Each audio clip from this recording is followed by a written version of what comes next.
Bike lanes here along Yonge Street in Midtown Toronto have sparked some major controversy since being installed as part of a pilot program last year.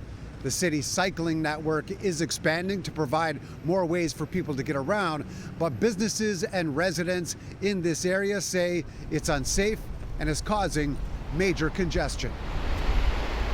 The cycle lanes, the pedestrians crossing streets, lights and so on, and the drivers trying to turn. It's all been very tightly constricted on our narrow Yonge Street.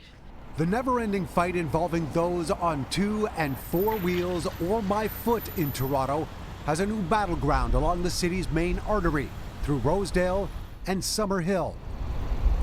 Bike lanes along the curb on Yonge Street have created space for cyclists and reduced room for cars, leaving some to speak up about the amount of time it takes for emergency vehicles to respond to calls. It's really like a huge boa constrictor that's strangling our community. Choosing that stretch of Yonge Street is the wrong choice. Thank you, Madam Chair and committee members. The matter was being debated at City Hall to determine whether to continue the Midtown Complete Street pilot, which includes Cafe TO patios until next year. The city says data collected to this point shows an increase in cycling trips along the corridor during the pandemic. The evidence we've seen from projects across the city is that complete streets make these streets safer for everybody.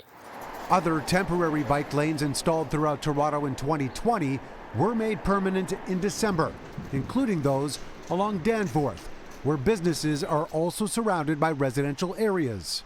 We can't just be thinking about how we get people from one side of the city to the other on bikes. It's also about where are their local residents who are looking to shop or go to the pharmacy or get to the nearby school. Well, we've seen thousands and thousands of people move to Yonge Street. Local business owners along Yonge now say the new configuration has seen customers decrease as a result. The traffic is ridiculous. As you can see right now, it's bumper to bumper. I have found that my foot traffic, which used to represent about 25% of my business, has declined substantially. I've had employees who've been hit by bicycles. Yet the argument cyclists are making for having dedicated lanes is for safety as well. I've been threatened, and I told about an experience where a driver pulled up beside me and threatened to run me over and rape me because I was riding my bike. And that was really hard and scary. Cyclist safety is huge. Anyone who walks or bikes in the city deserves to be safe. Mark McAllister, City News.